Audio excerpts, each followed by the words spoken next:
एक लड़का यहीं का मोहम्मद साद 19-22 साल का वो लड़का सीतामढ़ी का आने वाला था। रात में मस्जिद में घुसकर उसके पैर में उसके पूरे बदन पे गोलियों से छल्ली कर दिया उस लड़के का। हाफिज था बेचारा। इन तमाम जुल्म सितम का खात्मा एक रास्ते से किया जा सकता है, वो रास्ता तालीम का है, एजुकेशन का है। ये करने वाले कौन? ये करने वाले अनपढ़ और गवार हैं, ये जाहिल हैं, बेवकूफ हैं। कोई भी करता है, अगर मुसलमान करता है, मुस्लिम नौजवान अगर ऐसा करते हैं तो उन्हें मालूम नहीं, और अगर हमारे हिंदू भाई करते हैं तो उन्हें पता नहीं अपने धार्मिक बातें। उनके धर्म में तलवार उठाना उन लोगों के लिए जो जुल्म ज़्यादती करते हैं, जो जालिम होते। अथर्ववेद में साफ साफ लफ्जों में लिखा है, प्यारू नाम पर जाम जही, प्यारू नाम पर जाम जही, पर जाम प्यारू नाम पर जाम, पर जाओ में, अवाम में, इंसानों में जो जुल्म ज्यादती करता है, डायरेक्ट ईश्वर कहता है जही, उनका सर उनके तन से जुदा कर दो। आपने किसी पर जुल्म ज्यादती की होगी, जुबान से किसी को अगर आपने इस दुनिया में किसी को अगर आपने बुरा कहा, जुबान से किसी को आपने डराया है, धमकाया है, गालियां दी है, तो अब्दुल्ला सालिम की जुबान नहीं है, अब्दुल्ला सालिम की बात नहीं है। अल्लाह के नबी फरमाते हैं कि कल कयामत में आदमी का हिसाब होगा, अल्लाह अपना हक माफ कर देगा। मुमकिन है आपने नमाज अगर नहीं पढ़ी, कभी नमाज छोड़ दी, तो अल्लाह का हक है, अल्लाह चाहे तो माफ कर देगा। अल्लाह कहेगा कोई बात नहीं, मेरा हक है, नमाज नहीं पढ़ी, चलो मैं तुमको माफ करता हूं, जन्नत जाओ। मुमकिन है, पॉसिबल है, अल्लाह पकड़ भी सकता है, अल्लाह पूछ भी सकता है आपसे। लेकिन अगर इस दुनिया में आपने किसी की जमीन के ऊपर कब्जा किया, किसी पड़ोसी को आपने परेशान किया, या अगर आपने इस दुनिया के ऊपर जुबान से किसी को तकलीफ दी, हाथ से किसी को मारा है, आपने इस दुनिया के ऊपर नाजायज रिश्वत की थैलियां खोलकर किसी की जमीन को लूटा है आपने, नहीं जनाब मैं दबंग हो, बड़ा खानदान है, नाम चलता है, गरीब लोग बोलते नहीं है, डरते हैं, तो ऐसी सूरत में अल्लाह तबारक व तआला कहेगा खड़े हो जाओ सामने। हाजी थे, मुखिया, मिंबर, सरपंच, एमएलए, एमपी थे, अपनी जगह पर थे, क्या अमल करके लाए? नमाज पढ़कर आए हो, ज़कात देकर आए हो, हलाल रिज़्क़ कमा कर आए हो, उस वक्त क्या कहोगे?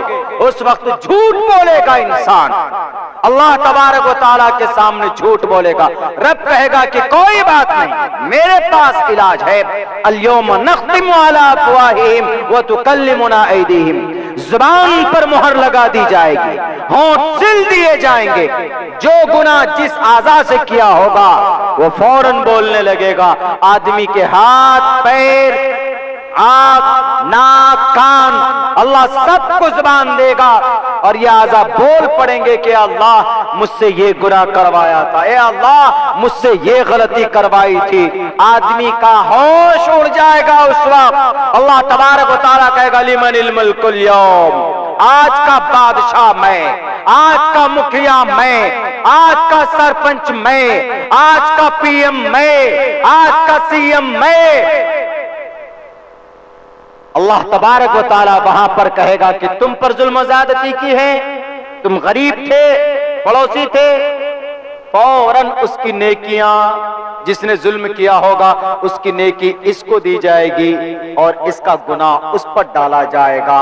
हदीस में आता है कि आदमी जुल्म करने वाले का टोटल उसकी नेकियां खत्म हो जाएंगी, लेकिन और भी लोग कहेगा कि अल्लाह मेरा भी हक है, या अल्लाह मैं भी पाता हूँ, या अल्लाह मुझ पर भी ये जुल्म किया, या अल्लाह मुझे फला मौके पर मेरे पैसे लिए नहीं दिए, तो वहां देने के लिए पैसा नहीं होगा, जमीन नहीं होगी, तो अल्लाह तबारक व तआला कहेगा कोई बात नहीं, टोटल का गुनाह डालो और पैर पकड़कर उसको घसीट कर जहन्नम में डाल दो। हमें और आपको यकीन नहीं आता है कि नहीं मौलाना बहुत सुनते हैं तकरीरों में, ये सब बातें सुन सुन कर कान पक गए। बहुत बातें होती है, जुमे में सुनते हैं, जलसों में सुनते हैं, लेकिन मेरे भाइयों चढ़ते हुए सूरज उसकी रोशनी कम हो सकती है, लेकिन अल्लाह के नबी अलैहिस्सलाम का फरमान कभी गलत नहीं हो सकता।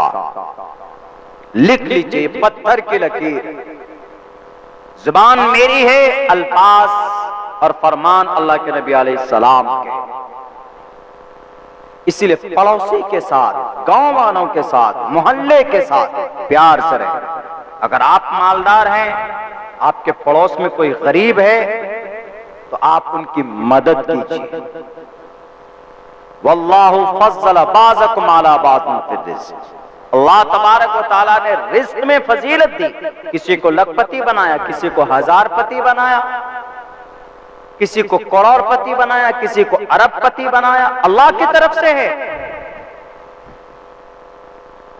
लेकिन आप अल्लाह की नजर में लखपति करोड़पति की वजह से मोहतरम नहीं है, आप अल्लाह की नजर में अपने अमल की वजह से मोहतरम है।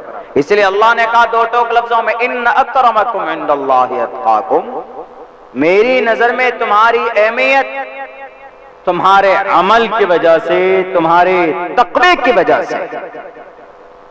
यह नहीं कि हम दुनिया में बहुत बड़े रौबदार थे, पैसे वाले थे, जमींदार थे, तो अल्लाह के नजर में, अल्लाह तबारक व तआला के नजदीक देयर इज नथिंग, कुछ भी नहीं।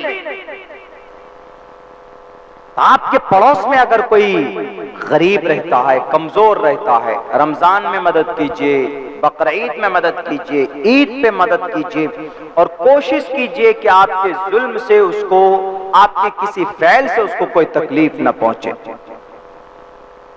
कोई तकलीफ ना पहुंचे, ये कोशिश कीजिए। कोई भी हो पड़ोस, हिंदू हो, हरिजन हो, क्रिश्चियन हो, कोई भी हो।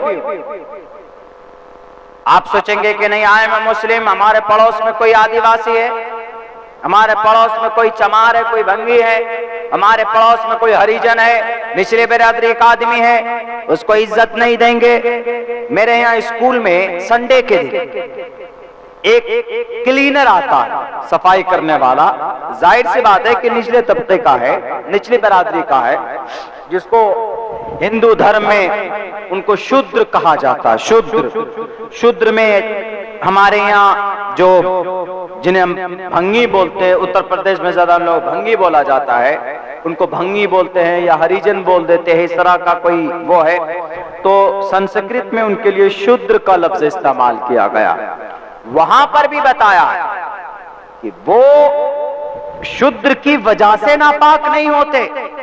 अल्लाह ने किसी को नापाक नहीं बनाया, किसी को गुनहगार, किसी को छोटा बनाकर पैदा नहीं किया है, बल्कि अल्लाह तबारक व तआला ने सबको बराबर इंसान बनाकर पैदा किया। हाँ, ये फर्क पैदा किया है, कोई ऊंचे खानदान में है, कोई छोटे खानदान में, कोई ऊंची बिरादरी में है, कोई छोटी बिरादरी में है। इसी को एक मंत्र में कहा गया है, बहुत पहले ये श्लोक, ये मंत्र हमने पढ़ा था, डॉक्टर भीमराव अंबेडकर के ताल्लुक से मंत्र मैंने पढ़ा था। शूद्रो ब्रह्मण तामिति ब्रह्मण चैति शूद्रताम क्षेत्रियो याति वितरत्वम विघाद्विच्यम तथे चचा से एवात्र पति पर जानाम कथम पुनर्जति कीर्त पर भेदा। कि इस जमीन पर कोई नापाक नहीं है, ईश्वर एक, परमात्मा एक, तो उस एक ईश्वर ने इस जमीन पर सबको बराबर पैदा किया।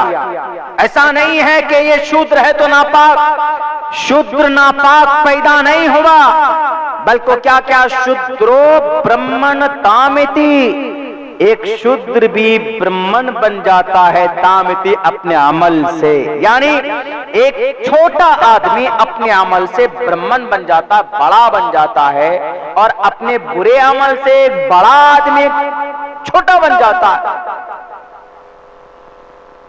कितनी अच्छी व्याख्या की गई है। 7872 साल पहले वेद व्यास जी ने पुराण में ये अल्फाज नकल किए। पुराणों में शूद्रो ब्रह्मण तामिति ब्रह्मणश्चैति शूद्रताम, एक ब्राह्मण शूद्र बन जाता है। ऐसे बोल देंगे हमारे हिंदू भाई को, कहेगा कि अच्छा शूद्र ब्राह्मण बन जाता है, कैसे? ब्राह्मण तो वो होता है जो ब्रह्मा जी के सर से पैदा होता है। एक नापाक, एक भंगी, एक हरिजन, एक चमार कैसे ब्राह्मण बन सकता? How is it possible? जैसे हमारे यहाँ कॉन्सेप्ट है कि भाई एक गुलाम है, गरीब है, कोई गरीब अंगूठा छाप गरीब भी है, छोटे खानदान का है, रहने के लिए छत नहीं है। अचानक अगर वो प्राइम मिनिस्टर बन जाए, जैसे चाय बेचने वाला बन जाता है, ताज्जुब होता है लोगों को, उसने तो वो तो अपनी मेहनत से बना। यानी छोटा आदमी बड़े ओहदे पे चला जाए, ताज्जुब होता, अरे यार क्या एकदम अल्लाह तबारक व तआला ने इसको तो लेंटर फाड़ के दिया है।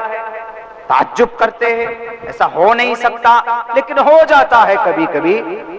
छोटा आदमी होता है, बड़ा काम करता है, अपने काम से, अपने अमल से इंसान बड़ा बन जाता है, और इंसान अपने अमल से पहचाना जाता है।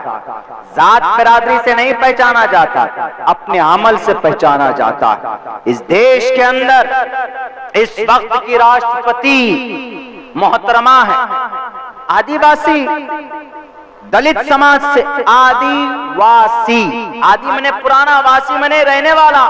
आदिवासी यानी इस देश का सबसे पुराना वासी रहने वाला, सबसे पुराना, हिंदू मुस्लिम सबसे आदिवासी।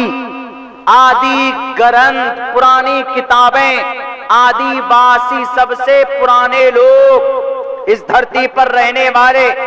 तो उनका एक सदस्य, एक औरत बड़े ओहदे पर, भारत के हमारे इस देश की सबसे ऊंचे ओहदे पर है, उससे बड़ा कोई ओहदा नहीं राष्ट्रपति के ओहदे पर।